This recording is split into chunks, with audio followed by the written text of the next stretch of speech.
Hello అండి, welcome to tree media devotion. ఈరోజు మనతో హిందూ జనశక్తి అధ్యక్షులు శ్రీ లలిత్ కుమార్ గారు ఉన్నారు. సార్ నమస్తే. నమస్కారం అండి. మిమ్మల్ని చూస్తున్నాము. తిరుమల తిరుపతి దేవస్థానం అక్కడ జరుగుతున్న అక్రమాల గురించి విపరీతంగా అలుపెరగని పోరాటం గత 10 సంవత్సరాల నుంచి చేస్తూనే వస్తున్నారు. ఇప్పుడు చేస్తున్నారు. ఏంటి సార్ ముఖ్యంగా అక్కడ ఏం మారాలంటారు? ప్రేక్షకులందరికీ నమస్కారం అండి. ఈరోజు తిరుమల విషయంలో చూసుకున్నట్లయితే మీరు చెప్పినట్టు 10 ఏళ్ల నుంచి పోరాటం చేస్తూనే ఉన్నామండి. అక్కడ సమస్యలు చూసుకుంటే ఒక సమస్య కాదు, మాకు అక్కడ ఉన్న ప్రధానమైన సమస్య కొండపైన చూసుకుంటే అన్యమత ఉద్యోగస్తులు. ప్రపంచ ఆధ్యాత్మిక రాజధాని హిందువులకి తిరుమల తిరుపతి దేవస్థానం. అటువంటి చోట ఈరోజు అన్యమత ఉద్యోగస్తులు సుమారు ఒకళ్ళు కాదు, ఇద్దరు కాదు, దాదాపు 2000 మంది పైచిలకు ఉన్నారని చెప్పేసి మా దగ్గర ఉన్న సమాచారం. దాని మీద విచారణ చేయాల్సిన బాధ్యత టీటీడీ అధికారులదే. గత 5-6 ఏళ్ల నుంచి చూస్తున్నట్లయితే ఎంతోమంది ఉద్యోగస్తులకు సంబంధించి వాళ్ళు చర్చలకు వెళుతున్న వీడియోలు, ఇంకొంతమంది చర్చలు నిర్వహిస్తున్న వీడియోలు కూడా స్వయంగా మేము ఆధారాలు సంపాదించి ఇచ్చాం. అయినా వాళ్ళ మీద ఎటువంటి చర్యలు తీసుకోలేదు. ఇక మిగిలిన వాళ్ళ విషయంలో టీటీడీ ఫోకస్ చేయాల్సింది, టీటీడీ కనీసం ఇప్పటికి కూడా అటువంటి ఫోకస్ ఏం చేయలేదు. ఇది కాకుండా రీసెంట్గా చూసుకున్నట్లయితే కొండ కింద అలిపిరి దగ్గర కావచ్చు, తిరుచానూరు లాంటి క్షేత్రాల్లో కావచ్చు, కొండ పైన కావచ్చు, గుట్కాలు, సిగరెట్టు, మద్యం లాంటివి అందుబాటులోకి ఉంటున్నాయి. వీటి గురించి కూడా మేము ఆధారాలతో సహా కొన్ని పట్టించడం జరిగింది విజిలెన్స్ వాళ్ళకి. కొన్ని చోట్ల కొన్నిసార్లు యాక్షన్ తీసుకుంటున్నారు, కొన్నిసార్లు పట్టించుకోనట్లుగా వదిలేస్తున్నారు. ఇంకా కొన్ని చోట్ల అక్రమాలు జరుగుతూ ఉన్నాయి. వాటి గురించి టాపిక్ వస్తే స్థానిక ఎమ్మెల్యే ఒత్తిడి చేస్తున్నారు, లేదా ఇతర రాజకీయ పక్షాలు ఒత్తిడి చేస్తున్నాయంటూ దాని విషయంలో కూడా కాలయాపన చేస్తూ ఉన్నారు. ఇది కాకుండా కొండపైన భక్తులు ఎంతో పవిత్రంగా భావించే స్వామివారి అన్నప్రసాదం, ఎందుకంటే అది ఎవరు కూడా అన్నదానం అనుకోరు, అన్నప్రసాదం అనుకుంటారు. అటువంటి అన్నదానం గత 5 ఏళ్ల నుంచి చూస్తున్నట్లయితే నాణ్యత లేని బియ్యము, నాణ్యత లేని ముడి సరుకుల కారణంగా రుచి కోల్పోయి భక్తులకి తినడానికి కూడా చాలా ఇబ్బందిగా ఉంటుంది. కానీ బాగోకపోయినా సరే చాలామంది భక్తులు ఇది శ్రీవారి ప్రసాదం కాబట్టి బాగోదు అంటే ఏమవుతుందన్న ఉద్దేశంతో బయటకు వచ్చి బాగుంది ఇలాగే చెప్పుకుంటూ వెళ్తున్నారు. లేదంటే టీటీడీ వాళ్ళ వ్యవహార శైలి మీరు చూస్తున్నారు కదా, ఏదన్నా ఆరోపణలు రాగానే ఫస్ట్ లీగల్ యాక్షన్ తీసుకుంటా ఉంటూ బెదిరిస్తున్నారు. సో లీగల్ యాక్షన్ తీసుకుంటా ఉంటూ బెదిరించేపటికి చాలామంది అమ్మో మనకెందుకు కేసులు చుట్టుకుంటే లేం అని చెప్పేసి కావాలని బాగోకపోయినా కూడా బాగున్నాయి అని చెప్పి వెళ్ళిపోతున్నారు. ఇంకాకుండా లడ్డూల విషయం చూసుకుంటే లడ్డూ రేట్లు 25 రూపాయల లడ్డు 50 రూపాయలు చేశారు. ఇలా ఇంత చేసినా కూడా ఈ రోజుకి కూడా లడ్డు నాణ్యత బాగాలేదు, అదేవిధంగా లడ్డూల యొక్క అందుబాటు కూడా అది కూడా పెద్దగా బాగాలేదండి. అన్నీ మాకున్న సమస్యలే. ఇవి కాకుండా ఈ దేవాలయాలు, టీటీడీ దేవాలయాలు ఏవైతే ఉన్నాయో వాటి విషయంలో చూసుకుంటే ఆదాయ వ్యవహారాలు, వివరాలు ఏవైతే ఉన్నాయో ఇవన్నీ కూడా ఇప్పటికీ అగమ్యగోచరంగానే ఉన్నాయి. ఏ హిందువుకి దాని మీద తెలుసుకునే అర్హత లేదు, తెలుసుకునే అవకాశం కూడా లేకుండా పోయింది. కానీ వీళ్ళు ఏం చేస్తూ ఉంటారు అంటే మేము కేసులు పెడతాం, మాట్లాడుతూ అంటారు. మీరు ఆధారాలు బయట పెట్టరు, అనుమానాలు వ్యక్తం చేస్తుంటేనేమో మళ్ళీ బెదిరింపులు. మళ్ళీ ఏంటండి మీకున్న అనుమానాలు ఏంటి? మాకున్న అనుమానాల్లో ప్రధానమైనది వచ్చేసి టీటీడీ ఆదాయం పక్కదారి పడుతుంది అనేది ఒక ఇదండి. ఎందుకంటే టీటీడీ వాళ్ళు వాళ్ళ సొంత ఆడిటర్తో ఆడిటే తప్ప కాగ్ నుంచి ఎటువంటి సర్టిఫికేషన్ తీసుకోరు, కంట్రోలర్ అండ్ ఆడిటర్ జనరల్ నుంచి. అదేవిధంగా థర్డ్ పార్టీ ఆడిట్ ఒప్పుకోరు. టీటీడీ అనేది ఆర్టీఐ పరిధిలో లేదు. ఏదన్నా సమాచారం కావాలి అంటే సమాచారం కోసం లెటర్ రాస్తే మాకు ఇస్తారు అనుకోవటానికి ఏది లేదు. ఇది కాకుండా సప్లయర్స్ విషయంలో చూసుకుంటే కొండపైన అన్యమత సప్లయర్స్ ఉన్నారు అనేది మాకున్న సమాచారం.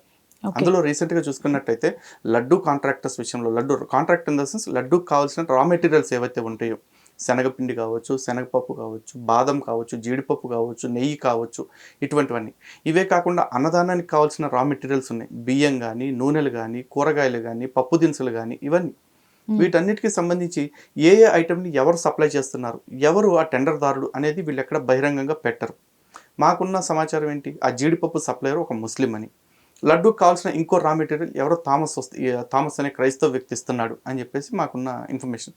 ఈ ఇన్ఫర్మేషన్కి మాకు సోర్స్ ఏంటి అంటే మీడియాని, మళ్ళీ ఒక ప్రముఖమైన న్యూస్ ఛానల్లో వచ్చిన వార్త.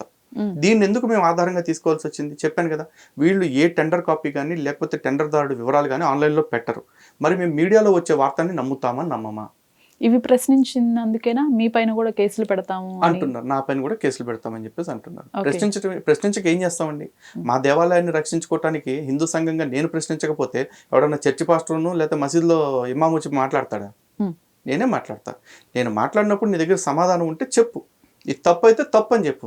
నువ్వు కేసు పెడతానని బెదిరించటువంటి అని ఉన్నది భక్తుల్ని భయపెట్టడానిక, లేకపోతే భక్తులకి సౌకర్యాలు కల్పించడానిక? నువ్వు దేవాలయాన్ని రక్షించడానికి ఉన్నావా, దేవాలయాన్ని రక్షించే ఉద్దేశంతో ప్రశ్నించేవాడిని వేధించడానికి ఉన్నావా?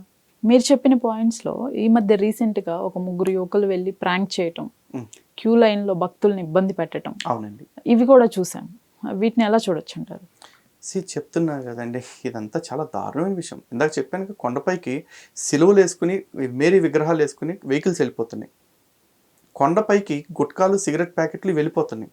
ఇవన్నీ ఎందుకు వెళ్తున్నాయండి? Vigilance failure. ఓకే. ఎందుకంటే తిరుపతి అలిపిరి చుట్టూ ఉన్న షాప్స్ని కూడా కంట్రోల్ చేయాల్సిన బాధ్యత విజిలెన్స్ వాళ్ళ చేతుల్లోనే ఉంటుంది. అటువంటి విజిలెన్స్ వాళ్ళు సరిగ్గా వాళ్ళ విధులు నిర్వర్తించట్లేదు. దాని కారణంగా ఇటువంటి భద్రతా వైఫల్యం జరుగుతుంది.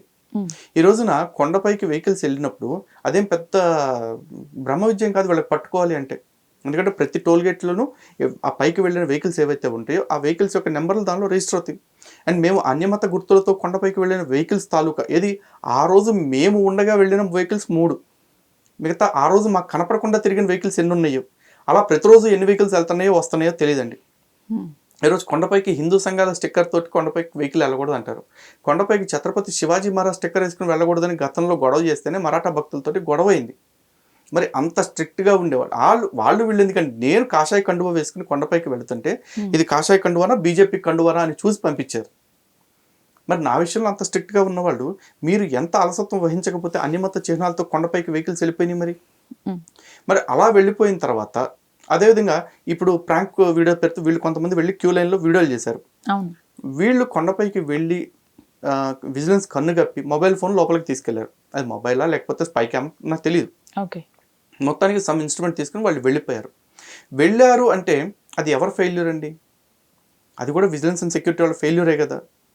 ఈ రోజున వాళ్ళు కొండపైకి వెళ్ళేటప్పుడు ఫోన్ తీసుకుని వెళ్ళారు క్యూ లైన్లోకి. అదే ఏదైనా ఎక్స్ప్లోజివ్ ఐటమ్ తీసుకెళ్ళి ఉంటే, ఏదైనా ఆర్మ్స్ ఏమైనా తీసుకుని వెళ్ళుంటే, క్యూ లైన్లో వాళ్ళు భక్తుల్ని వీడియోతో భయపెట్టారు. అలా కాకుండా ఏదైనా ఫైరింగ్ చేసి ఒకళ్ళిద్దరి మీద దాడి చేస్తుంటే ఎంతమంది భక్తుల విశ్వాసాలు దెబ్బతింటే, ఎంతమంది ఎన్ని రకాలుగా బాధపడతారు. మళ్ళీ జరిగిన సంఘటనలో ఒక్క సెకండ్ అయినా ఈ ప్రభుత్వం కావచ్చు, విజిలెన్స్ వాళ్ళు కావచ్చు వెనక్కి తేగలుగుతారు? తేలేరు. ఇంత జరిగితే వాళ్ళని పట్టుకుని అరెస్ట్ చేసి తీసుకొచ్చి వీళ్ళు చేయించింది ఏంటంటే పొరపాటును చేసాం, మళ్ళీ భవిష్యత్తులో ఎప్పుడు చెయ్యము అని చెప్పేసి ఒక క్షమాపణ రాపించుకున్నారు. వాళ్ళ మీద యాక్షన్ తీసుకోవడానికి తమిళనాడు దాకా పోలీసులను పంపారు కదా.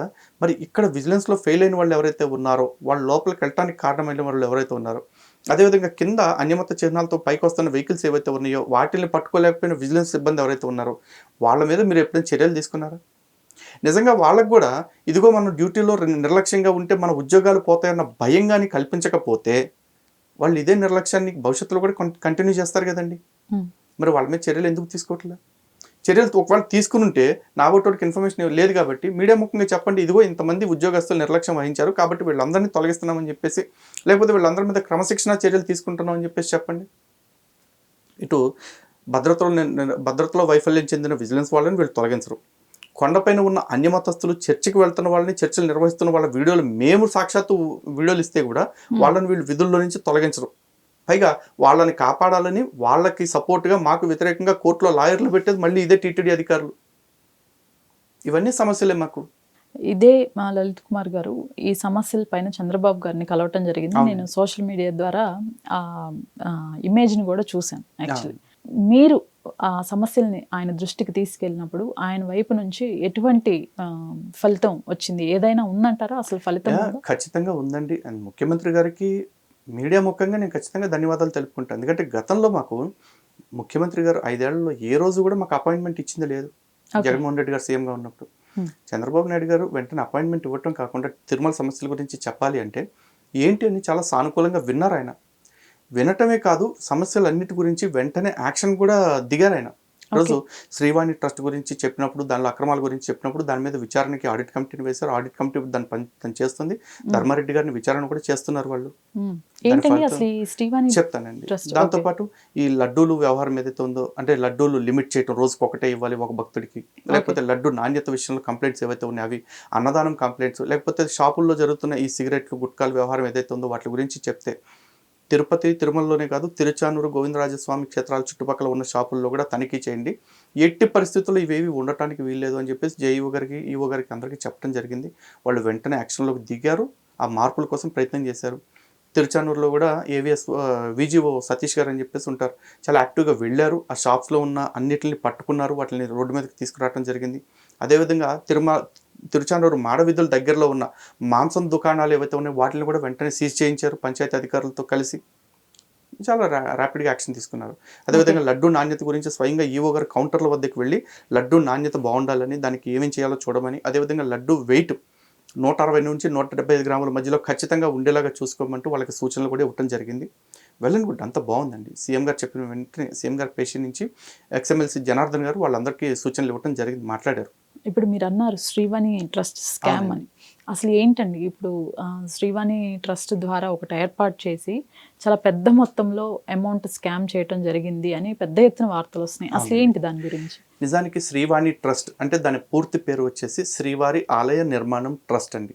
ఇది 2019లో జగన్మోహన్ రెడ్డి గారు అధికారంలోకి వచ్చిన తర్వాత ఈ ట్రస్ట్ ఏర్పాటు చేశారు.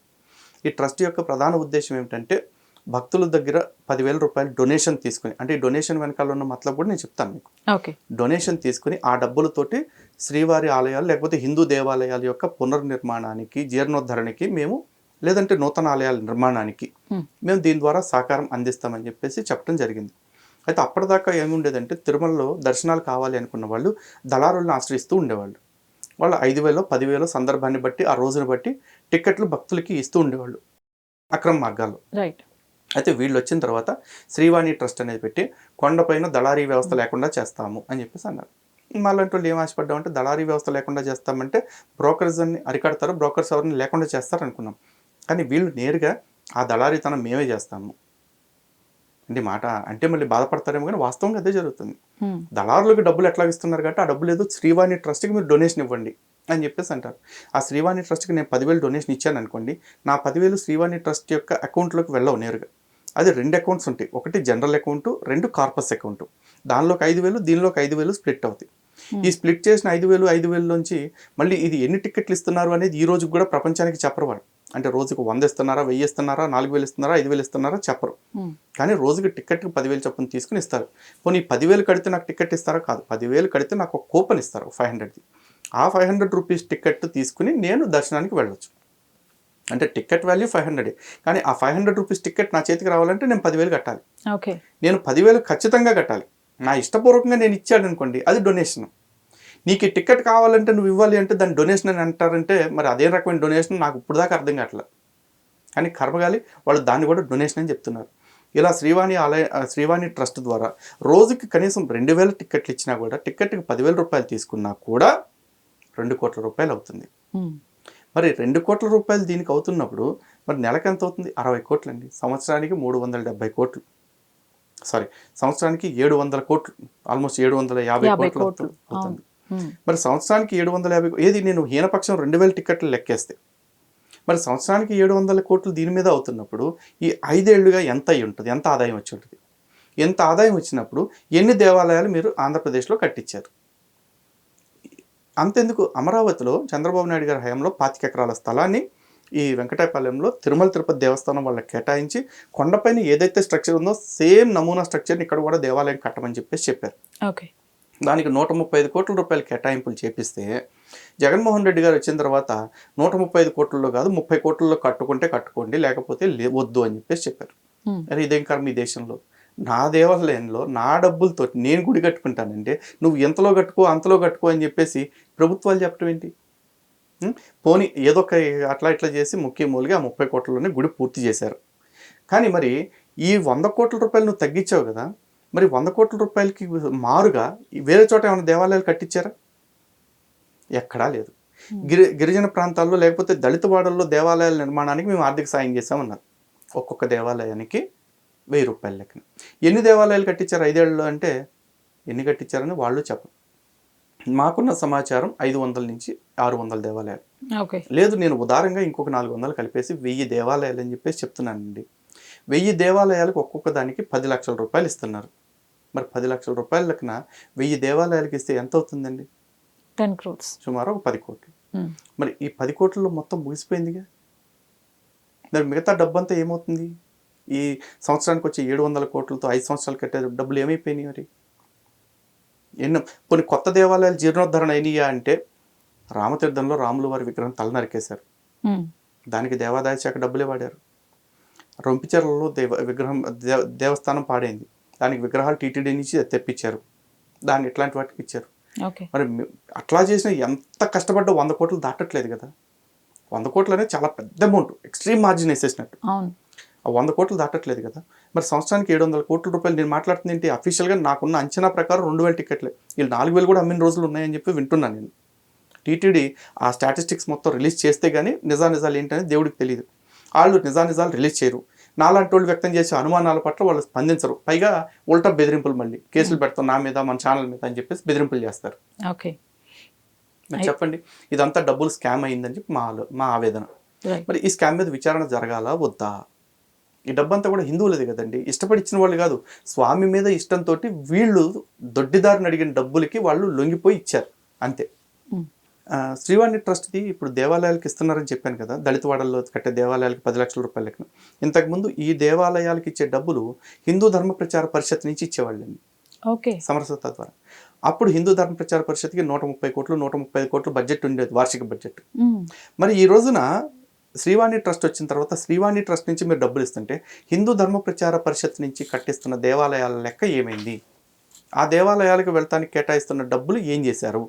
ఈ రోజు కూడా హిందూ ధర్మ ప్రచార పరిషత్కి సంవత్సరానికి 150 కోట్ల పైచిలకు నిధి పెడుతూనే ఉన్నారు ఇంకా.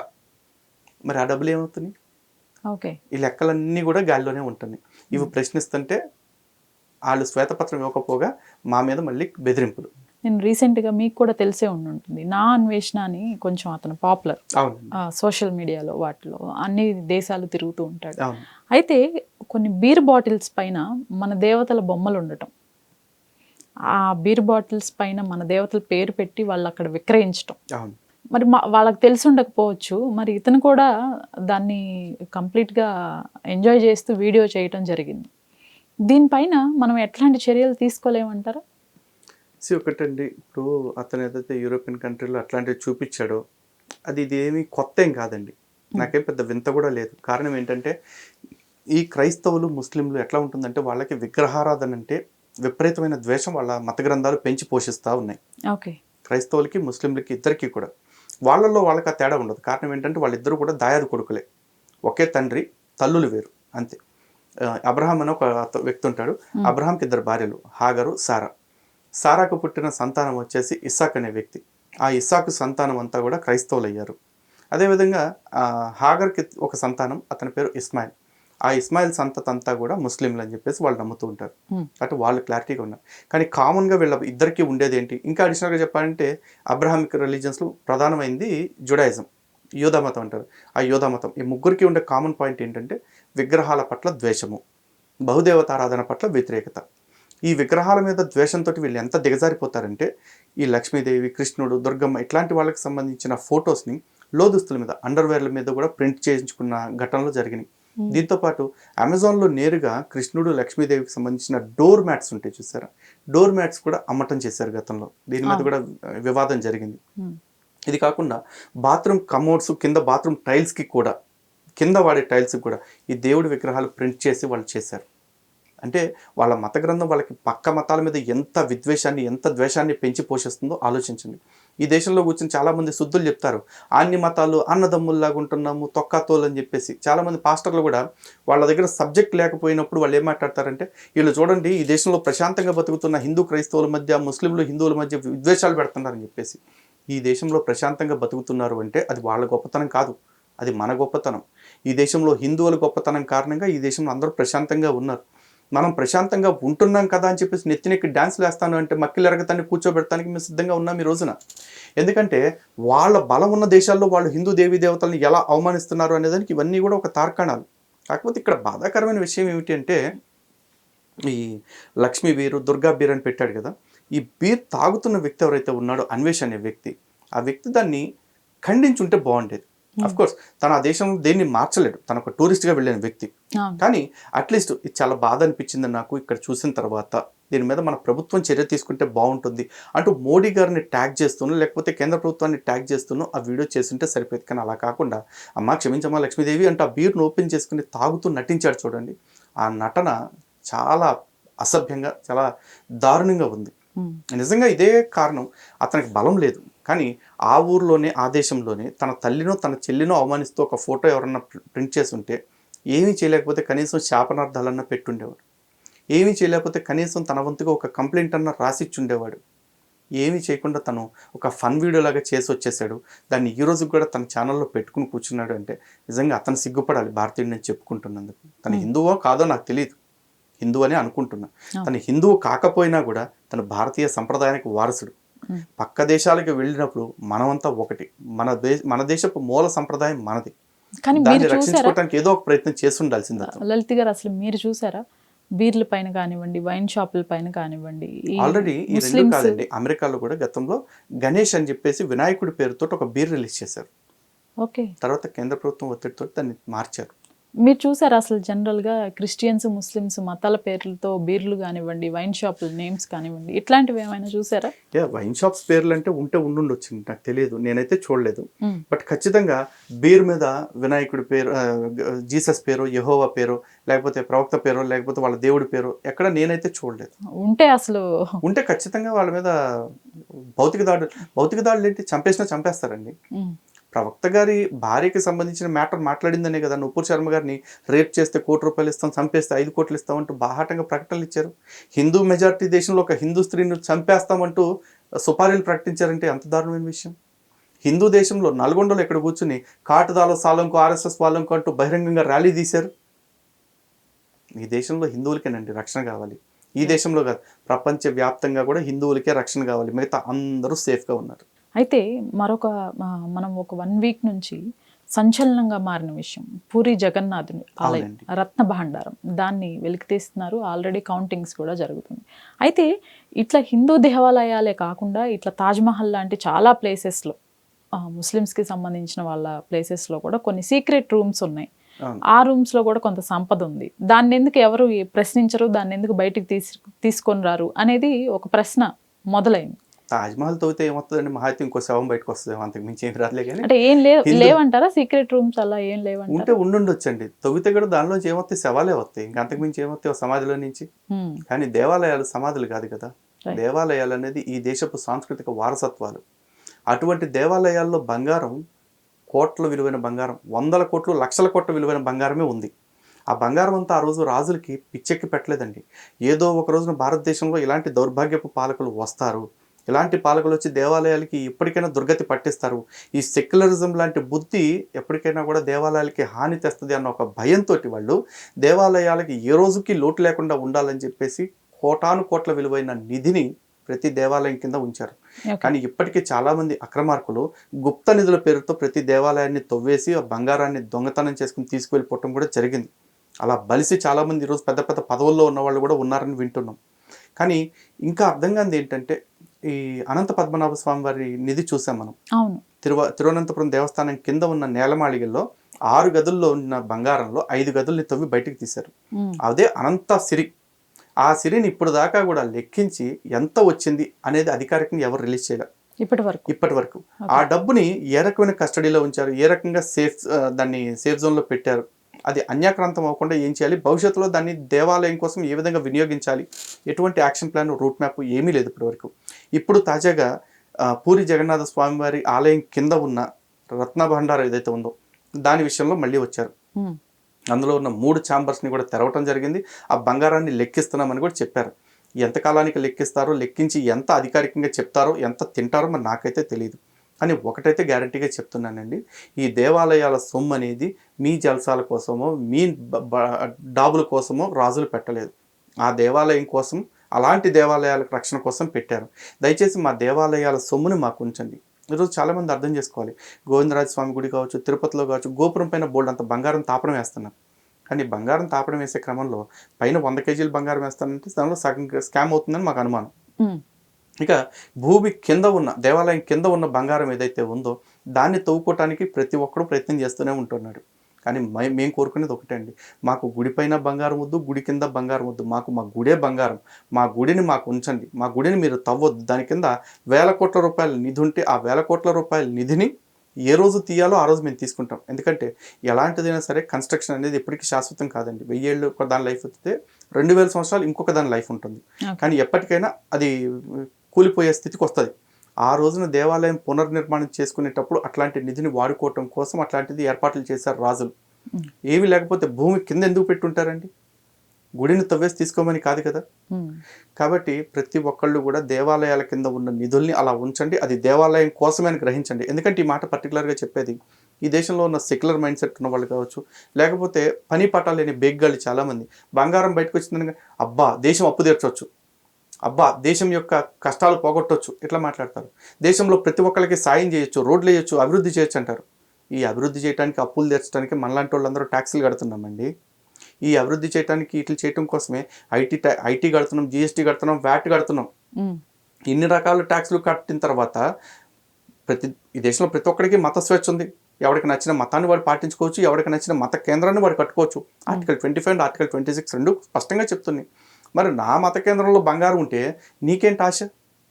ఏ రోజన్నా ఒక చర్చ్ పాస్టరు నాకు విదేశాల నుంచి డబ్బులు వస్తున్నాయి కాబట్టి చర్చ్ కట్టుకోవడానికి ఒక ₹1 కోటి వచ్చినాయండి, 50 లక్షలు చర్చ్ కట్టేస్తే 50 లక్షలు మిగిలినవి కాబట్టి దేశాభివృద్ధికి వాడండి అని అంటున్నాడు. ఏ రోజున్న ఒక ముస్లిం లేకపోతే ఎవరన్నా బాబు మాకు జకాత్లో వచ్చిన డబ్బులతో ఇంత డబ్బులు ఖర్చు అయిపోయినాయి, ఇంకా ఇంత డబ్బులు మిగులుతున్నాయి, ప్రతి నెల ఈ ₹1,00,000 గవర్నమెంట్కి ఇచ్చేస్తున్నామని చెప్పి మసీద్ తరఫున ఎవడన్నా ఒక ₹1,00,000 ఇస్తున్నాడా? ఎవడు ఇవ్వట్లా. కానీ ఈ దేశంలో అసలు ఏ సేవా కార్యక్రమాలు చేయట్లేదు. ఈ దేశంలో హిందువులంటే మూఢనమ్మకం, హిందువులంటే విగ్రహారాధన, హిందువులంటే కులం అంటూ కళ్ళబొల్లి కబుర్లు చెప్పే ప్రతి కుక్క కూడా హిందువుల సొమ్ము చూడంగానే ఆశపాత్రంగా ప్రతోడు వచ్చేస్తాడు. హిందువుల డబ్బుల్ని దేశాభివృద్ధికి వాడాలంటాడు. మన డబ్బులు దేశాభివృద్ధికి వాడితే రేపు మన అభివృద్ధి కోసం ఏ దేశం మనకు బెచ్చమీదు, ఏ దేశం మనకు రూపాయి ఇవ్వదు. క్రైస్తవులకి ముస్లింలకు అట్లా కాదు. చుట్టూ ఉన్న ప్రతి 150 క్రైస్తవ దేశాలు భారతదేశంలో ఉన్న క్రైస్తవులకు సాయం చేస్తాయి. చుట్టూ ఉన్న 60 ఇస్లామిక్ దేశాలు భారతదేశంలో ఉన్న ముస్లింలకు సాయం చేస్తాయి. మరి చుట్టూ ఏదన్నా ఒక హిందూ దేశం ఉందా అని చూస్తే మనం తప్ప మనకి ఎవడూ కనపడరు. ఈరోజు హిందువుల్ని కనుక ఈ దేశం నుంచి తరిమికొట్టే ఆలోచన ఎవడన్నా చేస్తే ఇటు పక్కన పాకిస్తాన్ ఇస్లామిక్ దేశం, ఇటు బంగ్లాదేశ్ ఇస్లామిక్ దేశం, అటు చైనా కమ్యూనిస్ట్ దేశం, ఇటు ఆఫ్ఘనిస్తాన్ ఇస్లామిక్ దేశం, మనకు మిగిలింది ఏంటో తెలుసా అండి? ఆ కింద ఉన్న హిందూ మహాసముద్రం ఒకటే. ఇక్కడ నుంచి తరిమి కొడితే హిందువులందరూ హిందూ మహాసముద్రంలో కలిసిపోవటం తప్ప మనకు ఇంకో దారి కూడా లేదు. కాబట్టి మన దేశాన్ని, మన దేవాలయాన్ని మనమే కాపాడుకోవాలి. మనం కాపాడుకోవాలి అంటే ఆ దేవాలయం కింద ఉన్న నిధిని కూడా మనమే కాపాడుకోవాలి. అయితే రీసెంట్గా సోషల్ మీడియాలో ట్రెండ్ అయిన ఇంకొక విషయం అండి, ఫన్ మంత్.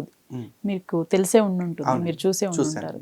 అయితే అతన్ని అరెస్ట్ చేయడం జరిగింది, లీగల్ ప్రొసీజర్స్ అవుతూ ఉన్నాయి. నిన్న మనకి బయటకు వచ్చిన విషయం అతను డ్రగ్స్ తీసుకున్నాడు అని.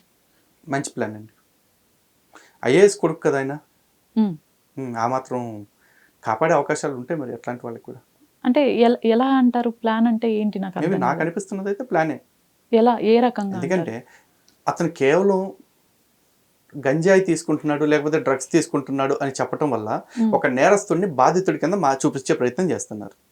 అతను ఏం చెప్తాడు అంటే, నేను ఆ వీడియో మాట్లాడే సందర్భంలో నేను ఏదో మత్తులో ఉన్నాను, గంజాయో డ్రగ్స్ మత్తులో ఉన్నాను కాబట్టి నాకేం తెలియలేదు అంటారు. అలా అని చెప్పేసి అతను డ్రగ్స్ కేసు కింద, నార్కోటిక్స్ కింద అరెస్ట్ చేయడానికో లేకపోతే కేసు పెడతానికో, అతనేమో డ్రగ్ పెడ్లర్ కాదు, డ్రగ్స్ బాధితుడు, వాడుతున్నాడు. డ్రగ్ వినియోగదారుల్ని ఎట్లా చూస్తారంటే డ్రగ్స్ బాధితుడి కింద చూసి వాళ్ళని రీహాబ్లో పెట్టేసి ఒక నెలలో లేకపోతే 15 రోజుల్లో లేదా 2 నెలల్లో వాళ్ళకి ఆ రీహాబ్లో ట్రీట్మెంట్ ఇస్తున్నట్టుగా చూపిస్తారు. బయటకు వచ్చిన తర్వాత ఏమంటాడు, ఆ మత్తులు చేసాను తెలియక అని చెప్పేసి క్షమాభిక్ష పెట్టేసి విడిచిపెట్టేస్తారు. బాగుంది, బయటకు వచ్చేస్తాడు. అది మాట్లాడిన మాటలు, సీఎం లెవెల్లో ట్రై చేసి పెట్టించిన కేసులు అన్నీ కూడా నీరు గారిపోతాయి. అంతే. జనాలు కూడా ఈలోపు ఎట్లాగో 1-2 మంత్స్కి మర్చిపోతారు. మనకి షార్ట్ టర్మ్ మెమరీ లాస్ కదా, మర్చిపోతారు. ఎలా చూడొచ్చు అంటారు? అంటే ఇతను చిన్నపిల్ల పైన చేసిన అసభ్యకరమైన కామెంట్స్ ఒకటైతే, ఇప్పుడు మనం చూస్తున్నాం రీసెంట్గా ఎన్నో దారుణాలు, చిన్న పిల్లల పైన ఎన్నో దారుణాలు. వీటిని అసలు ఎలా చూడాలంటారు? ఒకటండి, ఆ రోజున ఈ ఫన్ మంత్ అనేవాడు కనుక ఇట్లాంటి వ్యాఖ్యలు చేసినప్పుడు వాడు ఎంత చిల్లరగాడు అంటే, వాడికో తండ్రి ఉన్నాడు, వాడి చుట్టుపక్కల కూడా ఆడపిల్లలు ఉంటారు కదా, మళ్ళీ నా తల్లిదండ్రుల జోలికి రావద్దు అని చెప్పేదండి. వీడు ఊళ్ళో వాళ్ళ కుటుంబాల జోలికి వెళ్తాడు. ఒక తండ్రి తన బిడ్డ మీద చూపించిన ఎఫెక్షన్ని పూతు కోణంలో చూస్తాడు. వీడి చిల్లర గ్యాంగ్ అంతా కలిసి దాని గురించి మాట్లాడిన వాళ్ళ విషయంలో మాత్రం మా కుటుంబం జోలికి రావద్దంటాడు. నీ కుటుంబానికి నువ్వు అంత ఆలోచించినప్పుడు వాళ్ళ కుటుంబం మీద వాళ్ళకి ఆలోచించరా? ప్రతి తండ్రికి వాళ్ళ కూతురు ప్రిన్సెస్సే. ఎంత కటిక పేదవాడైనా తన కూతురుని యువరాణిలాగా తనకున్నంతలో యువరాణిలా చూసుకోవటానికి ట్రై చేస్తాడు. యువరాణిలా కూడా కదా, మహారాణిలా చూసుకోవటానికి ట్రై చేస్తాడు ప్రతి తండ్రి కూడా. అలాంటి ఓ తండ్రి తన బిడ్డతో ఉంటే నువ్వు ఎంత చిల్లరగా మాట్లాడావు. అట్లాంటి వాడిని అసలు ఎంత కఠినమైన శిక్షలో వేయాలి అతనికి. అలాంటి వాడిని ఒక రోల్ మోడల్గా చూపించాలి. అరే కుక్క వాగుడు వాగితే మీ అందరి బతుకు కూడా ఇలాగే కుక్క బతుకైపోద్దని ఒక ఎగ్జాంపులరీగా చూపించాలి. ఆ రోజే చూపించి ఉండుంటే కనుక, మొన్న మీరు చూడండి నందికొట్కూరులో ఒక పసిపిల్ల 9 ఏళ్ల పాపని మైనర్ పిల్లలు ఇంకో 3 కలిసి అత్యాచారం చేసి చంపేయటం, చంపేసి ఆ శవాన్ని కనపడకుండా చేయటం, ఇప్పటి వరకు కూడా తెలియదు ఇప్పటికి కూడా తెలియకపోవటం, ఆ కనపడకుండా చేసిన వాళ్ళకి తల్లిదండ్రులే సహకరించారని కూడా వార్తలు వస్తున్నాయి. మరి ఆ నిజాలు ఏంటి? వాళ్ళ మీద యాక్షన్ ఏది ఇప్పుడు దాకా? ఏమన్నంటే మైనర్ల మీద ఏం యాక్షన్ తీసుకుంటా అంటారు. తీసుకెళ్ళి ముందు ఫస్ట్ జువెనల్లో పడేయండి. జువెనల్ జైల్స్ ఉన్నాయి వాళ్ళ కోసమే కదా, మరి విచారణ చేపించండి. అంటే బాడీ దొరికేదాకా వాళ్ళని అరెస్ట్ చేయము, విచారణ చేయము అంటే మరి వాళ్ళ ఫస్ట్ ఆఫ్ ఆల్ వాళ్ళ వ్యవహారంలో మహిళా కమిషన్ ఏం చేస్తుంది, హోంమంత్రి గారు, ముఖ్యమంత్రి గారు, డిప్యూటీ సీఎం గారు, అసలు ఇదంతా కాదు. ప్రతిపక్ష నాయకుడు ఏం చేస్తున్నాడు? ప్రశ్నించాలిగా, ప్రశ్నించడమేగా ప్రతిపక్ష నాయకుడి బాధ్యత. ప్రతిపక్ష నాయకుడు ఎందుకు రావట్లా? నిన్న ఒక జిలానీ అనే వ్యక్తిని, ముస్లిం వ్యక్తిని చంపేస్తే వెళ్ళిపోయి పరామర్శకి వెళ్ళిపోయి అబ్బొబ్బొబ్బొబ్బొబ్బో అంటే అగ్గగళ్ళు ఆడిపోయాడు కదా జిలానీ అని వాడు చంపేస్తే. మరి పసిపిల్ల మీద దాడి జరిగినప్పుడు అక్కడికి సీఎం ఎందుకు వెళ్ళాలా? ప్రతిపక్ష నాయకుడు ఎక్కడ శవం దొరుకుద్దో ఆ శవం దొరికిన కాడికే వెళ్తాడా? ఇంకా పాప శవం దొరకలేదు కాబట్టి అక్కడికి పోడా? ఇదొక దారుణం అనుకుంటే, నిన్న చేబ్రోల్లో ఉయ్యాల్లో ఆడుకుంటున్న పసిపిల్లని వాళ్ళ తాత వరుస అయ్యేవాడు 60 ఏళ్ళ ముసలోడు అత్యాచారం చేశాడట. అసలు అంటే సమాజం ఎట్టుపోతుంది. ఇంకా ఇంకొక చోట 15 ఏళ్ల పసిపిల్లని, 15 ఏళ్ల పాప, చిన్నపిల్ల, తను కూడా మైనర్, ఆ పాప మీద అత్యాచారం. ఇన్ని జరుగుతూ ఉంటుంటే ఓ పక్కన ఇంకా దౌర్భాగ్యకరమైన విషయం ఏమిటి అంటే, కొన్ని ఆర్గనైజేషన్స్ ప్రపంచవ్యాప్తంగా కూడా ఈ పిడోఫిలి అంటే పసిపిల్లలతో జరిగే లైంగిక చర్యలు ఏవైతే ఉంటాయో వాటిని నేరంగా పరిగణించకూడదు అంటూ ఉద్యమాలు చేస్తూ ఉంది. ఎంత దౌర్భాగ్యకరమైన విషయం చూడండి. నిజంగా కలికాలం అంటే ఇదేనా కాదా మరి చూడండి. అంటే ఈ విషయంలో నాకు ఆ ఆర్గనైజేషన్స్ గురించి కంప్లీట్ ఇన్ఫర్మేషన్ లేదు, కానీ బట్ ఫన్ మంత్ కేసు విషయంలో అతనికి సపోర్ట్ చేస్తూ మాట్లాడిన వాళ్ళని కూడా చూసాం ఈ సోషల్ మీడియా. ఎప్పుడైతే ఇంకొంచెం ఎక్కువగా ఇతనికి నెగిటివ్ గా రియాక్ట్ అయ్యారో అప్పుడు ఆపేశారు, అప్పుడు తగ్గారు. అప్పటి వరకు దీనిలో తప్పేంటి, ఇది ఒక డార్క్ కామెడీ, దీన్ని ఎంజాయ్ చేయాలి అని మాట్లాడిన ప్రబుద్ధులు కూడా ఉంటారండి. చెప్తున్నారు మీరు ప్రబుద్ధులు అని చెప్పేసి. ఆ ప్రబుద్ధులు ఎందుకంటే ఉన్నతంగా ఆలోచిస్తారని నేనైతే అనుకోవట్లేదు. అయితే ఇక్కడ ఇంకొక విషయం, మనం ఇప్పుడు చిన్నపిల్లల పైన కొన్ని అనుకున్నాం, ఆఖరికి జంతువులను కూడా వదలకుండా నేను ఒక న్యూస్ చూశాను, గేదె పైన కూడా అత్యాచారం చేశారు, గంజాయి సేకరించి. ఏం చేస్తాం మరి దేశం అంటే యాక్చువల్ నిజానికి ఇది మతానికి ముడిపెట్టి మాట్లాడాలి. కారణం ఏంటంటే కొన్ని మతాల్లో ఎప్పుడైతే నీకు లైంగిక కోరికలు విపరీతంగా ఉన్నప్పుడు స్త్రీ అందుబాటులో లేకపోతే అందుబాటులో ఉన్న జీవితం తీర్చుకోమని చెప్పి పర్మిషన్ ఇచ్చిన మతాలు కూడా ఉన్నాయి. అది వినటానికి ఎడ్డిగా చిరాగ్గా ఉన్నా కూడా ఇట్స్ అ ఫ్యాక్ట్. కాకపోతే కర్మ ఏమిటి అంటే ఈ దేశంలో జంతువులకు కూడా రక్షణ లేదు, మనుషులకి, ఆడపిల్లలకి, పసిపిల్లలకి రక్షణ లేకుండా పోతా ఉంది. ఇదే దేశంలో మగవాళ్ళ మీద అత్యాచారాలు జరిగిన సందర్భాలు కూడా చూస్తున్నాం, సాటి మగవాళ్ళే చేసిన అత్యాచారాలు. ఈ ప్రపంచం మొత్తం ఇంత దౌర్భాగ్యకరంగా మారిపోతూ ఉంటే అంటే ఈ దౌర్భాగ్యానికి ఉద్యమాలు కూడా చేస్తూ ఉన్నారు, LGBTQIA++ అని చెప్పేసి. మరి వాళ్ళని ఏం చెప్తామండి? అంటే ఇదే సృష్టి విరుద్ధమైన పని చేస్తూ ఇది మా ఓరియంటేషన్ కాబట్టి దీన్ని చట్టబద్ధం చేయండి, లేకపోతే దీన్ని నేరం కింద పరిగణించకుండా చూడండి అంటూ అడుగుతా ఉన్నారు. మనం ఏం చేస్తాం? అంటే ఒక రకంగా ఇవే కారణాలు తీసుకోవచ్చా? అంటే మీకు ఇది తెలిసి ఉండొచ్చు, తెలియకపోయి ఉండొచ్చు. డింక్ లైఫ్ అని ఒక 8 months 9 months నుంచి బాగా వైరల్ అయింది. నాకు తెలియదండి. అంటే మ్యారేజ్ చేసుకుంటారు కానీ పిల్లల్ని కనకూడదు, పిల్లల్ని కనరు, అది వాళ్ళ ఫస్ట్ రూల్. DINK life. అట్లానే గే లైఫ్స్కి వీటికి ఎక్కువ అలవాటు పడిపోవటం, అమ్మాయి అబ్బాయి పైపెచ్చి మళ్ళీ ఇదంతా తీసుకొచ్చి సోషల్ మీడియాలో పెడుతూ ఉంటారు. సనాతన ధర్మం ఫస్ట్ నుంచి ప్రతిదీ కూడా ప్రొడక్టివ్ థాట్స్ తోటే వెళ్తుంది, ప్రోగ్రెసివ్ అండ్ ప్రొడక్టివ్ థాట్స్ తోటి. ఇప్పుడు ఈ గే లైఫ్ కావచ్చు, లేకపోతే డింక్ లైఫ్ కావచ్చు, లేకపోతే LGBTQ+IA++ అనేది అయితే ఉందో వీటిలో ఏది కూడా ప్రొడక్టివ్ కాదు, కంప్లీట్గా అన్ప్రొడక్టివ్. కారణం ఏంటి అంటే వీళ్ళు ఏ ఒక్క సంబంధం చేత కూడా సంతానోత్పత్తి అనేది అవకాశం లేదు. సనాతన ధర్మం వివాహాన్ని లేకపోతే స్త్రీ పురుష కలయికకి ఇచ్చిన పవిత్రమైన బాధ్యత ఏమిటి అంటే సంతానోత్పత్తి, చక్కటి కుటుంబాన్ని నిర్మాణం చేయటం. అంటే వ్యక్తి బాగుంటే కుటుంబం బాగుంటుంది, కుటుంబం బాగుంటే సమాజం బాగుంటుంది, సమాజం బాగుంటే దేశం బాగుంటుంది, దేశం బాగుంటే యావత్ ప్రపంచము బాగుంటుంది. అంటే అంత ప్రపంచం బాగుండాలంటే ఆ మార్పు వ్యక్తి నుంచి స్టార్ట్ అవ్వాలని చెప్పేసి చెప్తారు. కాబట్టి సనాతన ధర్మం ప్రతి దానిలో కూడా ఈ స్టేజెస్ పెట్టింది. ఈరోజు మనిషి జీవితంలో కూడా చూసుకుంటే బ్రహ్మచర్యము, గృహస్థాశ్రమము, వానప్రస్థము, ఆ తర్వాత సన్యాసాశ్రమం అని చెప్పేసి చెప్పారు. బ్రహ్మచారి బాధ్యత ఏమిటి? తను చదువుకుంటూ ఉండాలి. చదువు ఎక్కడ చదువుకోవాలి? భిక్షాటన చేసుకుంటూ 5 గృహస్థుల ఇళ్లలో ఆ వచ్చిన ఆహారం తీసుకుంటూ చదవాలి. రాజు కొడుకైనా భిక్షాటన చేసుకుంటూనే చదవాలి. నేను రాజు కొడుకుని కాబట్టి లాడ్డమ్మ మొగుళ్ళ కూర్చుంటాను, నాకు అన్ని తెచ్చిపెట్టినట్టు జరగదు. పూర్వకాలం రాజుల కొడుకులు కూడా భిక్షాటన చేయాలి, వేటలకు వెళ్ళాలి, అన్ని చేయాల్సిందే. ఎందుకంటే లోక జ్ఞానం కూడా కలగాలి వాళ్ళకి. డౌన్ టు ఎర్త్ ఉండటం అనేది చిన్నప్పటి నుంచి అలవాటు పడాలి. అంటే సమాజం అనేది ఇంటర్ డిపెండెంట్ అనేది చూపించాలనుకున్నారు. మరి గృహస్థ బాధ్యత ఏంటి? ఇటు బ్రహ్మచారులను ఆదరించాలి, అటు సన్యాసాశ్రమం తీసుకుని ఎవరైతే అన్నీ విడిచిపెట్టేసి సమాజాన్ని చైతన్యపరచడం కోసం తిరుగుతూ ఉంటారో అటువంటి వాళ్ళకి పూజిస్తూ వాళ్ళకి కావాల్సిన ఏర్పాట్లు కూడా చేస్తూ ఆదరిస్తూ ఉండాలి. ఇది గృహస్థ బాధ్యత. ఈ గృహస్థు సక్రమంగా అన్ని సంస్కారాలు ఎప్పుడు వస్తాయి వాడికి? వాడు బ్రహ్మచారిగా ఉన్నప్పుడు ఇవన్నీ నేర్చుకుంటేనే వాడు ఇంకో బ్రహ్మచారిని ఆదరించగలుగుతాడు. ఈ బ్రహ్మచారి గృహస్థిగా మారగలుగుతాడు. మరి ఈ బ్రహ్మచారికి, గృహస్థికి, వానప్రస్థలో ఉన్న వాళ్ళకి మంచిని బోధించేది ఎవరు అంటే సన్యాసాశ్రమంలో ఉన్నవారు. ఈ 3 అనుభవించి ఆ స్టేజ్కి వెళ్ళాడు కాబట్టి తన అనుభవాల్ని పంచుతూ ఇదిగో సమాజం బాగుండాలంటే ఏం చేయాలి అనేది ఆ సన్యాసి చెప్తూ ఉంటాడు. ఇలా అందరికీ అన్ని ధర్మాలు ఏర్పాటు చేశారు. అందులో గృహస్థాశ్రమంలో ఉన్న ధర్మం ఏమిటంటే వీళ్ళని ఆదరించడంతో పాటు నెక్స్ట్ జనరేషన్కి అంటే సృష్టి నడవాలి అంటే ముందుకి సత్సంతానం ఉండాలి కాబట్టి ఆ సత్సంతానాన్ని కనటం అనేది భార్యాభర్తలు ఇద్దరూ కలిసి చేసే సృష్టి యజ్ఞం అనేది చెప్పింది సెక్స్ గురించి. అంతేగాని సెక్స్ అంటే వెచ్చలవిడిగా పందుల్లాగా పొరలేసి కులికేసి తిరిగేసి లెగటం కాదు. ఈ రోజున సనాతన ధర్మం ఎంత కాంప్లికేటెడ్గా కనిపిస్తుందో అంత ఉదాత్తమైన కాన్సెప్ట్స్ ఉంటాయండి. ప్రతి వ్యక్తికి కూడా అరిషడ్ వర్గాలని చెప్తారు. అంటే 6 రకాల శత్రువులు ఉంటాయి. 6 రకాల శత్రువుల్ని మనం జయించాలి అంటే విడిచిపెట్టేయాలి. వాటిలో ఏంటి? కామ, క్రోధ, లోభ, మోహ, మద, మాత్సర్యాలు. ఇందులో మొట్టమొదటిది కామం. కామాన్ని ఫస్ట్ జయించాలి, కామాన్ని విడిచిపెట్టేయాలని చెప్పేసి చెప్తున్నారు. మరి ఇదే సనాతన ధర్మం వివాహ సందర్భంలో చేసే ప్రమాణాల్లో కావచ్చు, లేదా గృహస్థాశ్రమ ధర్మాలు చెప్పేటప్పుడు చతుర్విధ పురుషార్థాల గురించి చెప్తారు. అందులో పొందాల్సినవి కొన్ని ఉంటాయి, అనుభవించాల్సినవి. అందులో ధర్మ, అర్థ, కామ, మోక్షాలు. అంటే ధర్మబద్ధంగా జీవిస్తూ అర్థాన్ని సంపాదించుకో, ఆ వచ్చిన అర్థంతో ధర్మబద్ధమైన కామాన్ని అనుభవిస్తూ మోక్షానికి సాధన చేయమని చెప్పేసి చెప్పారు. అంటే ఏ రకమైన కామాన్ని విడిచిపెట్టాలి, ఏ రకమైన కామాన్ని పొందాలి. కేవలం శరీర సుఖం కోసం పొందుతున్నాం అనుకునే దాన్ని అధర్మబద్ధమైన కామం అని చెప్తారు. కానీ ఆ ధర్మపత్నితో సత్సంతానార్థం చేసేదాన్ని ధర్మబద్ధమైన కామము అని చెప్పేసి చెప్పారు. అందుకే భగవద్గీతలో కూడా శ్రీకృష్ణ పరమాత్మ ఒకటి చెప్తూ ఉంటారు, ధర్మ విరుద్ధో భూతేషు కామేషు భరతర్షభ అని చెప్పేసి చెప్పారు. అంటే ఓ అర్జున, జీవుల్లో ఉన్న ధర్మబద్ధమైన అధర్మం కాని కామం ఏదైతే ఉందో ఆ కామాన్ని కూడా నేనే అని చెప్పేసి ఆయనే చెప్పారు స్వయంగా. అంటే సనాతన ధర్మంలో స్త్రీ పురుష కలయిక అనేది ఉత్తమ సంతానం కోసం అని చెప్పారు. మరి సంతానంతో సంబంధం లేకుండా వీళ్ళు కేవలం శరీర సుఖాల కోసం చేసుకునే దానికైతే కనుక దానికి ఏం పేరు పెట్టాలో తెలియదు.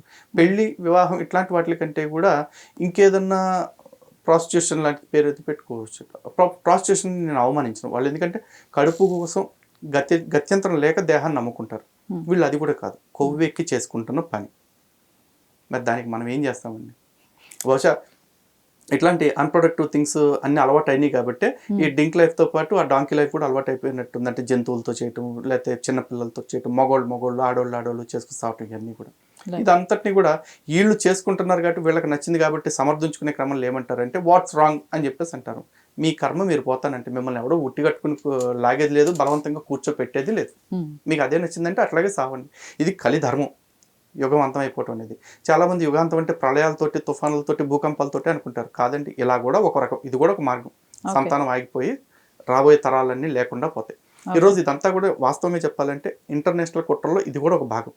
ఎందుకంటే భారతదేశం ఈరోజు సుమారు 40 కోట్ల మంది యువతతో ప్రపంచంలో ఏ దేశంలోనూ లేనంత యువత భారతదేశంలో ఉంది. నెక్స్ట్ జనరేషన్ భారతదేశాన్ని చాలా స్ట్రాంగ్ చెప్పాలంటే వీళ్ళందరినీ ఇట్లా డింక్ లైఫ్ అని చెప్పేసి, లేకపోతే ఇతర లైఫ్లకు అలవాటు చేసేసి, ఆ ఉన్న కొద్ది మందిని కూడా డ్రగ్స్ అని, స్టెరాయిడ్స్ అని అలవాటు చేసేసి, ఎందుకంటే డ్రగ్స్, స్టెరాయిడ్స్ తాత్కాలిక శక్తిని ఇచ్చినా భవిష్యత్తులో ఏమవుతుందంటే మొత్తం నిర్వీర్యం చేసేస్తాయి. సో ఇట్లా యూత్ మొత్తాన్ని నిర్వీర్యం చేసేస్తే భారతదేశం అనేది ఒకటి తన అస్తిత్వాన్ని కోల్పోతుంది అని అందరూ కలిపి చేస్తున్న కుట్ర ప్రయత్నం అని నేను అనుకుంటున్నాను. అయితే లలిత్ కుమార్ గారి పైన ఒక ఆరోపణ, ముఖ్యంగా లలిత్ కుమార్ గారు ఒక ఇద్దరు పాస్టర్ని టార్గెట్ చేస్తూ వీడియోలు చేస్తున్నారు, వాళ్ళే ఆయన టార్గెట్ అనేది ప్రధాన ఆరోపణ. దీనిపైన ఏమంటారు? లేదండి, ఇది ఖచ్చితంగా అబద్ధమే.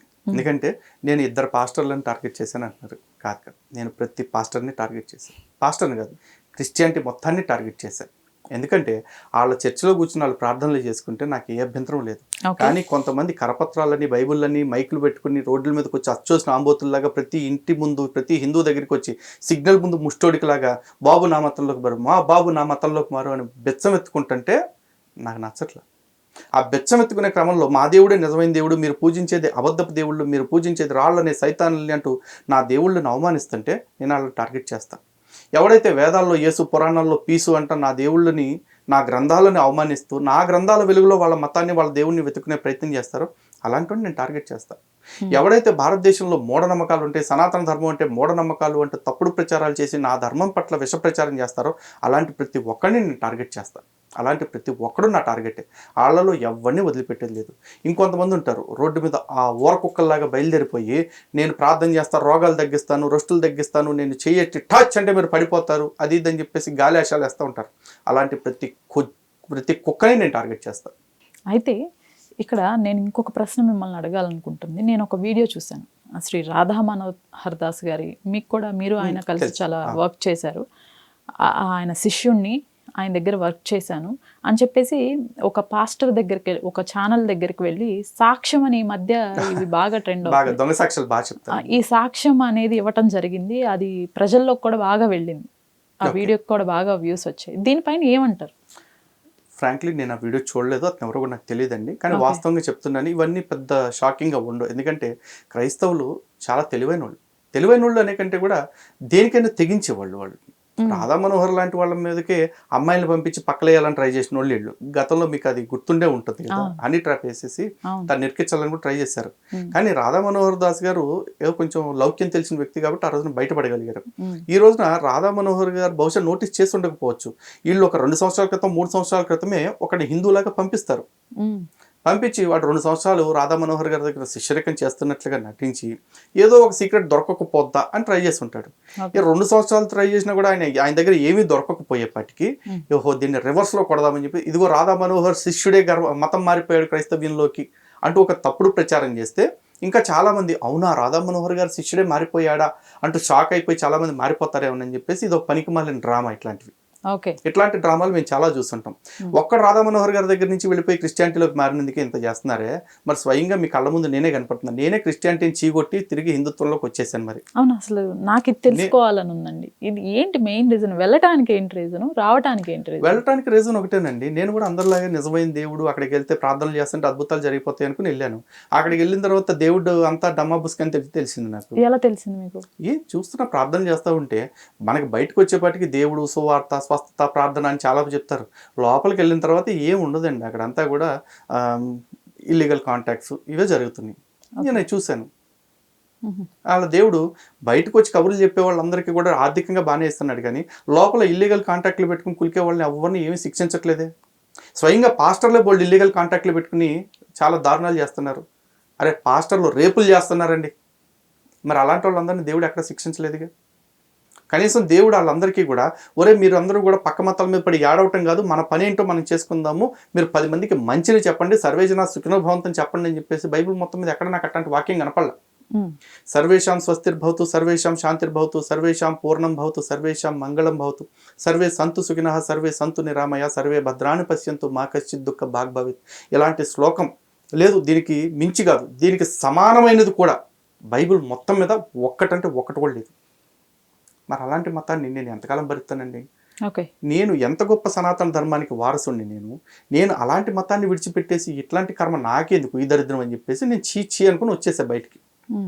ఇవాళ ఎవరో రాధా మనోహర్ గారు పక్క నుండి కూడా ఒకడు వచ్చేసాడు అన్నారు. నేనే చీకొట్టి బయటకు వచ్చాను. నేను వస్తూ ఏంటండి, అమెరికాలో పుట్టి అమెరికాలో పెరిగి క్రిస్టియన్గా పాస్టర్ అయ్యున్న డేవిడ్ ఫ్రాలే అనే ఒక పెద్ద ఆయన అమెరికా నుంచి భారతదేశానికి మత మార్పుల కోసం వచ్చి ఇక్కడ వేద విద్యను నేర్చుకుని, అంటే వేదాల్లో ఉన్న లోపాలను ఎత్తుకుదామని వేద విద్యను నేర్చుకుని వేదం యొక్క గొప్పతనం తెలుసుకుని అమెరికా వెళ్ళిపోయి ఆయన పేరు పండిత వామదేవ శాస్త్రి అని మార్చుకుని American university of Vedic sciences అని ఒక సంస్థ పెట్టి ఇప్పటికి కూడా ఆయన సేవ చేస్తూ ఉన్నారు. ఆయన ఇప్పటికి కూడా సనాతన ధర్మం బ్రతకాలి, సనాతన ధర్మం బ్రతికితేనే ప్రపంచం బాగుంటుంది అని చెప్పేసి చెప్పారు. భారతదేశం ప్రపంచానికి పూజగది అని ఆయన గుర్తించాడు. ఎంతమంది అట్నుంచి దాన్ని చీగొట్టి ఇటు వస్తే ఈ కుక్కమూతి పిందెల గురించి నేను ఎందుకు పట్టించుకుంటా? అంటే ఏ పాస్టర్తో అయినా సరే మీరు లైవ్ డిబేట్కి రెడీగా ఉన్నారా? అంటే ఈ కాన్సెప్ట్ పైన నేను ఖచ్చితంగా చెప్తా ఉన్నాను కదా. ఏ పాస్టర్ని ఇప్పుడు మన ఛానల్ వేదికగానే నేను పిలుస్తున్నానండి. ఇందాక చెప్పా కదా బైబిల్లో ఏమన్నా మంచి విషయాలు ఉన్నాయని. హిందూ గ్రంథాల్లో లేని ఒక్క మంచి విషయం బైబిల్లో ఉందేమో నిరూపిస్తాను అంటే కనుక మన ఛానల్ వేదికగా ఏ పాస్టర్ అయినా వస్తాను అంటే నేనే కూర్చుంటాను డిబేట్కి. ఓకే, ఎందుకంటే గోల్డెన్ ఆఫర్ ఎవరు ఇస్తారు? వాళ్ళ మతం గొప్ప అని నిరూపించుకోవడానికి రెడీగా ఉంటారు. వాళ్ళ మత గ్రంథం గొప్ప అని నిరూపించమని లేదు. ఇంకొక టాపిక్ కూడా చెప్తాను. ఎవరి మత గ్రంథాలు మతోన్మాదాన్ని ప్రేరేపిస్తున్నాయి. హిందువులు మతోన్మాదులు అంటారు కదా వాళ్ళు. హిందూ గ్రంథాలు మతోన్మాదాన్ని ప్రేరేపిస్తున్నట్లుగా వాళ్ళు ఒక నిరూపణ చేయమనండి. ఎన్ని మత గ్రంథాలు అయితే మతోన్మాదాన్ని నిరూపిస్తున్నాయని చూపిస్తారు. అందుకని మాకు చాలా గ్రంథాలు ఉన్నాయి. మనకి వేదాలు, ఉపనిషత్తులు, పురాణాలు, ఇతిహాసాలు, ధర్మశాస్త్రాలు, నీతి సూత్రాలు అన్నీ ఉన్నాయి. ఎన్ని గ్రంథాల్లో అయితే మతోన్మాదం ఉందని వాళ్ళు నిరూపిస్తారు, అన్ని మత గ్రంథాలని వాళ్ళ ముందే మడిచి పక్కన పెట్టేసి ఈ మత గ్రంథాన్ని హిందువులు చదవద్దు అని నేను ప్రచారం చేస్తాను. మరి బైబిల్లో మతోన్మాదం ఉంది అని నేను నిరూపిస్తే మరి బైబిల్ను కూడా మూసుకుని వాళ్ళు ఆ ప్రచారం చేస్తారా? బైబిల్ చదవద్దురా బాబు, బైబిల్లో మతోన్మాదం ఉంది అని చెప్తాడు వాడు. దానికి సిద్ధపడి ఎవడైనా వస్తానంటే వాడితో చర్చకు రెడీ. అయితే మీరు ఏపీలో మీ పోరాటం సాగిస్తున్నారు. మరి తెలంగాణ విషయానికి వస్తే రీసెంట్గా కొండా సురేఖ గారు ఒకటి తీసుకురావటం జరిగింది, అర్చకులు ట్రాన్స్ఫర్. ఇక్కడ మీకు ఈ ప్రభుత్వం పరిపాలన కానివ్వండి, ఆవిడ తీసుకున్న డెసిషన్లో కానివ్వండి, మీరు ఎట్లాంటి యాక్షన్స్ తీసుకున్నారు? మా పోరాటానికి వెళ్ళలేవండి. 2 తెలుగు రాష్ట్రాల్లో మా శక్తికి మించే మేము పోరాటం చేస్తున్నాం. ఓకే. ఈరోజు తెలంగాణలో కనుక చూసుకున్నట్లయితే దేవాలయాల పరంగా చూసుకుంటే మేజర్ సమస్యలు అయితే లేవు. తిరుమలకి, శ్రీశైలానికి ఉన్నంత ప్రమాదకర పరిస్థితులు ఇక్కడ లేవు. కానీ రీసెంట్గా కొండా సురేఖ గారు అర్చకుల్ని బదిలీ చేస్తాము వేరే దేవాలయాలకి అంటూ ఒక ప్రకటన జారీ చేశారు. దాని మీద మేము దేవాదాయ శాఖ వారికి లేఖ రాయటం జరిగింది. అదేవిధంగా దాని మీద కోర్టులో కేసు వేయడానికి కూడా మా వంతు ప్రయత్నం ఇచ్చేస్తున్నాం. కానీ వేరే వాళ్ళు ఈలోపు కేసు వేశారు. ప్రస్తుతానికైతే అవి ఆగిపోయింది. ఈ అర్చకుల ట్రాన్స్ఫర్ అనేది ఎంత కామెడీగా ఉంటుందంటే, ఒక ఇంజనీర్ని తీసుకొచ్చి మెడికల్ కాలేజ్కి, లేకపోతే ఒక డాక్టర్ని తీసుకెళ్ళి ఒక ఇంజనీరింగ్ కాలేజ్లోనో లేకపోతే ఒక కన్స్ట్రక్షన్ సైట్కు ప్రమోషన్లో ఇస్తే ఎట్లా ఉంటుంది? ట్రాన్స్ఫర్ చేస్తే అలాగే ఉంటుంది. ఎందుకంటే ఇక్కడ ప్రతి దేవాలయానికి కూడా ఆయా దేవాలయానికి ఆయా ఆగమ శాస్త్రాలు ఉంటాయి, ఆయా క్రతువులు వేరే ఉంటాయి. దానికి అలవాటైన అర్చక స్వామిని అక్కడ ఉంచటమే రివాజు. అంతేగాని అర్చకుల్ని మీరు ట్రాన్స్ఫర్ చేస్తామంటే అర్చకులు మీ కింద బానిసలు కాదు. అర్చకులు మీ ప్రభుత్వాలకు కూడా ఆదాయాలు ఇస్తున్న వ్యక్తులు. కాబట్టి అర్చకుల విషయంలో నిర్ణయాలు తీసుకునేటప్పుడు ధర్మాన్ని, వాళ్ళ వాళ్ళ వృత్తికి ఉండే ఔన్నత్యం ఏదైతే ఉందో దాన్ని కూడా పరిగణలోకి తీసుకోండి. ఎందుకంటే మాకు సనాతన ధర్మానికి మేము ఒకటే నమ్ముతాం, అర్చకస్య హరిసాక్షాత్ అని నమ్ముతామండి. అర్చకుడు అంటే సాక్షాత్తు మాకు భగవంతుడితో సమానం. అటువంటి అర్చకుల ఆత్మగౌరవానికి దెబ్బ కొట్టే ప్రయత్నం చేస్తే మాత్రం ఖచ్చితంగా మా సైడ్ నుంచి రిటాలియేషన్ ఉంటుంది. దాన్ని ఎదుర్కోవడానికి ప్రభుత్వాలు సిద్ధంగా ఉండాల్సిందే. ప్రముఖ ఓటీటీ సంస్థల్లో కొన్ని మూవీస్ వస్తున్నాయి. అవునండి. అప్పుడు అన్నపూర్ణ అని ఒక సినిమా వచ్చే ఉంటుంది, మీరు చూసుంటారు. రీసెంట్గా ఇప్పటికీ కూడా ట్రెండింగ్లోనే ఉంది మహారాజా అని ఒక సినిమా. అంటే హిందువులు వాళ్ళ గ్రంథాలని, సనాతన ధర్మం అనే దాన్ని అడ్డు పెట్టుకొని ఎన్ని ఘోరాలు చేశారు అనేవి ఈ మధ్య ఎక్కువ వస్తున్నాయి మూవీస్ రూపంలో. ఇది కూడా దెబ్బతీసే ప్రయత్నం అంటారా? సీరియస్లీ నేను ఈ మహారాజా సినిమా అయితే నేను చూడలేదండి. దాని స్టోరీ నాకు తెలియదు. ఓటీటీ వేదికగా లేకపోతే సినిమా వేదికగా హిందూ గ్రంథాలని వక్రీకరించడం, హిందూ ధర్మాన్ని వక్రీకరించడం, లేకపోతే హిందువుల మనోభావాలు దెబ్బతీయడానికి ఉద్దేశపూర్వకంగా ప్రయత్నం చేయటం అయితే ఖచ్చితంగా జరుగుతూనే ఉంది. చాలామంది ఏమంటారు అంటే, హిందువులకి ఏదైనా పురాణాలను, చరిత్ర గ్రంథాలను వక్రీకరించి తీస్తే ఎందుకు ఎంత సోది, సినిమాలాగా చూడొచ్చు కదా అంటారు. మేము అదే అడుగుతున్నాము, సినిమాలాగా తీసుకోవచ్చుగా, ఎందుకు మా గ్రంథాలను జోలికి తీయటం? పోనీ మన గ్రంథాలు ఉన్నాయి, మన గ్రంథంలో ఉన్నట్టుగా తీయొచ్చుగా, ఎందుకు వక్రీకరించడం? అంటే మీ వ్యాపారాల కోసం మీరు ఏమైనా చేస్తారు, మేము ప్రశ్నిస్తే మాత్రం సినిమాలా చూడాలంటారు. ఇప్పుడు నేను ఒక సినిమా తీసేసి సినిమా హీరోయిన్లు అందరూ కూడా వేశ్యలు, లేకపోతే హీరోలు అందరూ కూడా తార్పుడిగాళ్ళు, లేకపోతే నిర్మాతలు అందరూ కూడా ఒక రేపిస్టోళ్ళు, పాపిస్టోళ్ళు, డైరెక్టర్లు అందరూ కూడా అమ్మాయిల బ్రోకర్లు అని చెప్పి నేను అన్నాను అనుకోండి, సినిమా తీశాను, జస్ట్ సినిమాలాగా చూడండి అని వదిలేస్తారా? ఎందుకంటే నేను ఇంతే అని చెప్పేసి ఒక సినిమా తీశాడు పూరి జగన్నాథ్ అందరికీ శుద్ధులు చెప్తాడు. ఆ సినిమాలో హీరోయిన్లు అంటే వేశ్యలు కాదు, హీరోయిన్లు అంటే అందరితో తిరిగేవాళ్ళు కాదు అంటూ నీతులు చెప్పించాడు. ఎందుకు? నీ ఇండస్ట్రీ వాళ్ళు కాబట్టి నువ్వు డిఫెండ్ చేసుకోవాలనుకున్నావు. నీ ఇండస్ట్రీకి సంబంధించిన మనుషుల గౌరవాన్ని లేకపోతే వాళ్ళ మర్యాదని కాపాడటం కోసం నువ్వు సినిమా తీసినప్పుడు, మరి మా గ్రంథాలకు సంబంధించిన ఔన్నత్యాన్ని లేకపోతే మర్యాదని కాపాడుకోవటం కోసం మీ ఇష్టానికి సినిమాలు తీస్తుంటే మేము మాట్లాడమా? మళ్ళీ మీరు బతికేది దేని మీద? మేము కొనుక్కుని చూసే టిక్కెట్ల మీదే. ఈరోజు చాలామంది చెప్తూ ఉంటారు, సినిమా నేను చూడమన్నానా అని చెప్పేసి. మరి ఎదవల్లారా, సినిమా మీరు చూడమన్నానా అని అడుగుతున్నారు. మేము చూడాలని మీరు టీజర్లు ఇస్తున్నారు, మేము చూడాలని మీరు యాడ్లు ఇస్తున్నారు, మమ్మల్ని టెంప్ట్ చేయాలని మీరు పోస్టర్లు వేస్తున్నారు. అదొకే హిందూ సనాతన ధర్మం గురించి. యాక్చువల్లీ రవితేజది ఒక సినిమా ఉంటుందండి, అందులో విష్ణుమూర్తిగా బ్రహ్మానందం, లక్ష్మీదేవిగా కోవైసర్లని పెట్టేసి చాలా అబ్యూజివ్గా తీస్తారు. ఆ సినిమా పేరు నాకు గుర్తులేదు యాక్చువల్లీ. రైట్. చాలా అట్లాంటివి చాలా ఉంటాయి పూరి జగన్నాథ్ సినిమాలు. ఇక్కడ ఇంకొక విషయం మనం మాట్లాడుకోవాల్సింది, రీసెంట్గా పార్లమెంట్లో రాహుల్ గాంధీ గారి స్పీచ్ వినే ఉంటారు. విన్నానండి. ఆ స్పీచ్ కేవలం మోడీ గారిని ఆపాదించి మాత్రమే అన్నాను అని ఆయన చెప్పటం జరిగింది. బట్ కొంతమంది హిందువులు అనేది ఆయన అక్కడ స్పష్టంగా వినిపించడం జరిగింది. అవును. ఇది చూస్తూ కూడా ఈ రీసెంట్గా జరిగిన ఎలక్షన్స్లో చాలా టఫ్ ఫైట్ నడిచింది అవునండి. ఇద్దరికి కూడా. దీన్ని ఎలా చూడొచ్చు అంటారు? మొన్న ఎలక్షన్స్లో టఫ్ ఫైట్ అంటే ఒకటి చెప్తున్నా కదండి, మొన్న కాంగ్రెస్ పార్టీ గెలిచింది అంటే అబద్ధాల ప్రచారంతో గెలిచింది. రాజ్యాంగం మార్చేస్తారని, ముస్లింల రిజర్వేషన్లు ఎత్తేస్తారని చెప్పేసి, నెక్స్ట్ మణిపూర్లో క్రైస్తవుల మీద ఏదో దాడులు చేసేసారు, చంపేశారు అని చెప్పేసి తప్పుడు ప్రచారాలు చేశారు. నిజానికి రెండు జాతుల మధ్య జరిగిన ప్రచారాన్ని ఘర్షణని వీళ్ళు మత ఘర్షణల కింద చూపించి అంతర్జాతీయ ఇష్యూ కింద మార్చే ప్రయత్నం చేసింది కాంగ్రెస్ పార్టీ. ఓకే. అలాగే 400 సీట్లు బీజేపీకి కనుక వస్తే రాజ్యాంగాన్ని మార్చేస్తారు అని చెప్పేసి తప్పుడు ప్రచారాలు చేశారు. ఇంత తప్పుడు ప్రచారాలు చేస్తే కూడా వాళ్ళకు వచ్చింది 99 సీట్లే. ఈ రోజున వీళ్ళు అంటారు నరేంద్ర మోడీ గారు నైతిక హక్కును కోల్పోయారు, పాలించే హక్కును కోల్పోయారు అని చెప్పేసి. కానీ గత 40 ఏళ్ల నుంచి మన దేశంలో సంకీర్ణ ప్రభుత్వాలే నడుస్తున్నాయి. 2 సార్లు అదృష్టవశాత్తు మోడీ గారి మీద నమ్మకంతో సొంత మెజార్టీతో ప్రభుత్వం ఏర్పాటు చేసుకునే అవకాశం ఇచ్చారు. ఈ రోజుకి కూడా సొంతంగా భారతీయ జనతా పార్టీకి 243 సీట్లు వచ్చాయి. ఇంకా కూడా ఇక తగ్గిన సీట్లతో మిత్రపక్షాలతోనే ఉన్నారు వాళ్ళకి. సంకీర్ణ ప్రభుత్వాలు ఈ దేశంలో కాని పని ఏం కాదుగా. పోనీ మీ సంకీర్ణం అంతా కలిపితే కూడా మీకు 250 సీట్లు కూడా రాలేదుగా. మరి మీకు మీరెందుకు మళ్ళీ మాట్లాడతారు? మీదే ఒక అతుకుల బొంత. ఏ పార్టీ ఎంతకాలం మీతో ఉంటుందో మీకు తెలియదు. మీ పార్టీలో ప్రధానమంత్రి అభ్యర్థి ఎవరో మీకు ఇప్పుడు స్పష్టత లేదు. రాహుల్ గాంధీ గారి మాటలు నిజంగా చూసుకుంటే కనుక పెద్దవాళ్ళు లేకపోతే కొంచెం పరిణితి ఉన్న వాళ్ళు కాదండి, పసిపిల్లలు కూడా నవ్వుకుంటారు.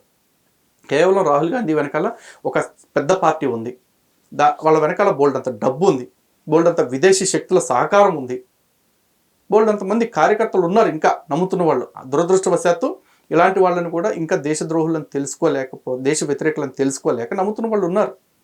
వాళ్ళందరినీ చూసుకున్న అహంకారంతో వస్తున్న మాటలే తప్ప ఇవి స్వతహాగా రాహుల్ గాంధీకి తెలివితేటలతో కూడి, పరిణితితో కూడి, పరిజ్ఞానంతో కూడి మాట్లాడుతున్న మాటలేమి కాదు. అండ్ మరోవర్ తను అంటున్నాడు కదా, ఇది నేను హిందువులందరినీ అనలేదు, కేవలం కొంతమందిని అన్నానని చెప్పేసి. నీ ఉద్దేశంలో ఆ కొంతమంది ఎవరో చెప్పు. మోడీ గారు ఆ రోజు పార్లమెంట్లో ఉన్నారు, అమిత్ షా గారు పార్లమెంట్లో ఉన్నారు, వీళ్ళందరూ పార్లమెంట్లో ఉన్నారు. పేర్లు చెప్పాల్సింది మరి నీకు అంత దమ్మున్నప్పుడు. అరే ఏమీ లేదు, నేనే 10 మంది పేర్లు చెప్పి మాట్లాడుతున్నా, నీకు అంత వెనకాల సపోర్ట్ ఉంది కదా, ఇండి కూటమి ఉంది కదా. మరి ఆ కూటమి ఉన్నప్పుడు నువ్వు మోడీ పేరు చెప్పాల్సింది, మోడీ ఒక హింసావాదం చెప్పాల్సింది. గత ఎన్నికల్లో కాకుండా అంతకు ముందు ఎన్నికల్లో మీ అమ్మగారు అన్నారు కదా, సోనియా గాంధీ గారు మృత్యు వ్యాపారి అని చెప్పేసి చెప్పారు కదా, మృత్యు బేహారీ మోదీ అని చెప్పేసి. అప్పుడు జనాలు కరుగాల్చి వాత పెట్టారుగా. మరి అట్లాంటిది ఈసారి ఇంకేదన్నా మోదీ పేరు, అమిత్ షా పేరు పెట్టి చెప్పాల్సింది. ఏ జరిగేదో చూసేవాళ్ళు. అలా కాకుండా ఈ డొంక తిరగడం ఎందుకండి? ఆల్రైట్ లలిత్ గారు, మీరు ఇట్లనే మీ పోరాటం ఇలానే సాగాలి, ఈ హిందూ ధర్మాన్ని కాపాడుతూ ముందుకెళ్ళాలి అని మనస్ఫూర్తిగా కోరుకుంటున్నాను. థ్యాంక్ యూ అండి. Thank you so much.